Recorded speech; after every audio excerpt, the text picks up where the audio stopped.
ก็มีโฮมฟาร์มที่6 เดือน 4 2025ผักคานี้เนาะมันปลูกง่ายเนาะปลูกง่ายปลูกใส่ถุง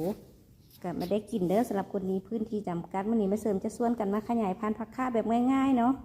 ผู้ใดก็เฮ็ดได้อันนี้มันผักกาดที่เราตัดมาแล้วนะก็จะตัดอยู่ประมาณ20 ซนหรือว่าแล้วแต่ความมักของแต่ละคนเนาะบางคนก็จะตัดยาวตัดสั้นบ่คือกันเนาะกิ่งที่จะเลือกใส่ก็ควรจะเป็นกิ่งเขียวออกน้ำตาลเนาะบ่ควรจะเป็นกิ่งเขียวอ่อนถ้ากิ่งเขียวอ่อนแล้วโอกาสที่ว่ามันจะติดหันจะยากเนาะสีน้ำตาลแบบนี้ก็ใส่ได้เด้อ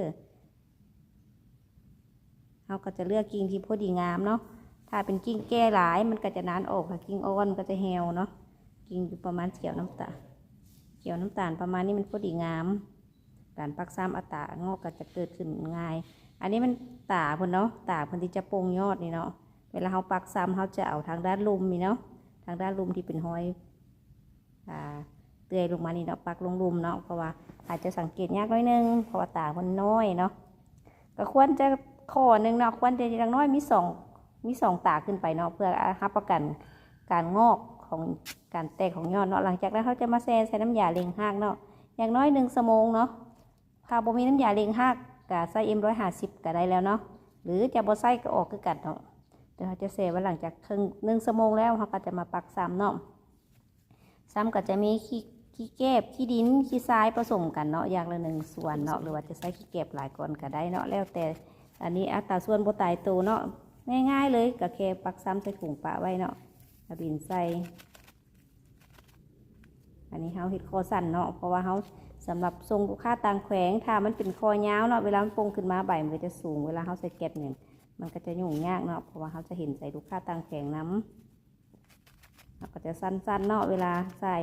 ให้มันดินมันแน่นเนาะเราก็จะไปเรียนแถวไว้หลังจากนั้นก็จะหดน้ำซุ่มๆเลยเนาะต่อไปก็จะหดน้ำมือละเทือกับโพแล้วเนาะหาผ้ากันแสงหรือว่าถุงยางดำถุงยางเนาะมาปกไปเนาะเพื่อลดการคายน้ำผ่านไปได้2 อาทิตย์เนาะผักคาเขาก็จะแตกยอดแบบนี้เลยเนาะแตกยอดงามๆแบบนี้เลย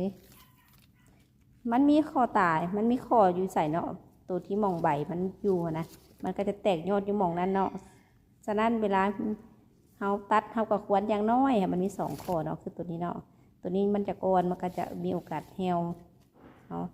ตัวนี้มันก็จะขึ้นมาอยู่ถึงแบบนี้ถ้าเขาตัดแล้วโดยที่บ่มีข้อเนาะ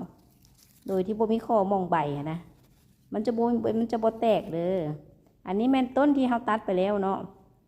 ต้นที่เขาตัดไปแล้ว2 อาทิตย์พร้อมกันยอดมันก็จะโป่งใหม่เนาะผักคามันต้องตัดใหม่เรื่อยๆเนาะมันจังแตกใหม่มันจังได้กินยอดอ่อนเพราะฉะนั้นมันจะยาวไปเลย